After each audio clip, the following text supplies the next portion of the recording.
गिबियाव आफा इसोरखौ हामबाय होनदों आरो बे भिडिअखौ नायगिरि साफ्रोमखौबो आंनि गोसोनि गोजोननायखौ जासिहरबाय। आं गोबावथार सम जाबायमोन भिडिअखौ लाबोनो हायैया। सेन्टारनिफ्राय गोबांथार बेमार आजार जाब्रा जुमथा हामनानै थांगासिनो दं, नाथाय आं सम गैयैनि थाखाय भिडिअखौ लाबोनो मोनाखै। अब्लाबो आङो नाजागोन जे हामनानै थांनाय मानसिफोर बिसोरखौ आङो लोगो हमनानै भिडिअखौ नोंथांमोननि सिगाङाव लाबोगोन। बे समाव आं मोनसे गोदान टेस्टिमनि जे जाय बिथाङा पेरालाइसजों सैनांनानै 6 माससो गोबांथार ओरै अजा डाक्टार हमनाय आसाम बेंगल खारदिं बायनानै राहा मोनै जानायलाय बिथाङा खासिक'त्रा प्रेयार सेन्टारखौ खोनानानै खासिक'त्रा प्रेयार सेन्टाराव फैबाय आरो बेयावनो बियो उदै बासिनायनि गेजेरजों इसोरनिफ्राय गेदेर सोखाजानायखौ बियो मोनबाय। आथिं आखाइ बिथाङा सोमावनो हालामोन, आखाइफोरखौ बियो दिखांनो हालामोन। दा बिथांनि टेस्टिमनिखौ नोंथांमोनहा फारियै नायलांदो, आङो दिन्थिलांसै। फैदो जों भिडिअखौ नायलांनि। नोंनि नामा मा नाममोन? रनेन मुसाहारि। गामिया फानबारि। डिस्ट्रिक्टआथ' क'क्राझार। ओमफ्राय जायगाया कुसुगाव ना? औ। आच्छा, नों मा जायामोन? आं पेरालाइसिस जादोंमोन। मेरला डाक्टारनाव थांदोंमोन, होनबाबो सोखाजानाय मोनाखै। ओजों बेंगलसिम ओरैहाय जोंनि बिसमुरिनिफ्राय लानानै बेंगलसिमाव सहैदों। दा बेंगलसिमाव सहैनानै आंबो हामजानायखौ मोनाखै।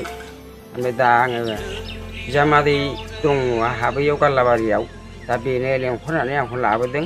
दा बेवहाय आं मोनथिफैदों नैबे पियार सेन्टारखौ, खासिक'त्रा पियार सेन्टारखौ। नङाबा आं मिथियामोन। दा मोजां आं सोखाजानायखौ मोनबाय इसोरनि अननायाव।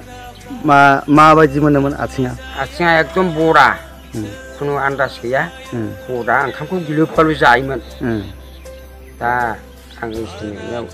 ओमफ्राय दा बदा मोननाया जोब्बाय ना? बदा मोननाया जोब्बाय। दा आं जेबो मोनला। आखाइ सोमावनाय ओरै गासिबोथ' क्लियार जाबायना? क्लियार जाबाय।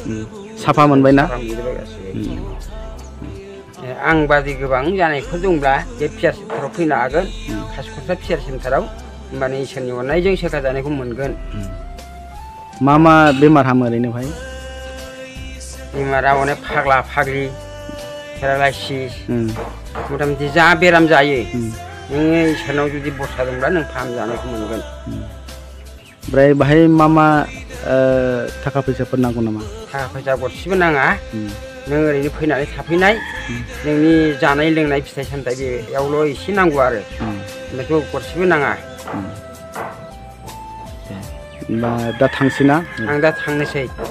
इसोरा सोखाबाय। आं दा इसोरखौ धन्यबाद होबाय। आं दा गावनि फिसौ फिथाइ बिसिं आं लोगो लायफिननो हासिगोन आरो न'आव थांनानै। Thank you.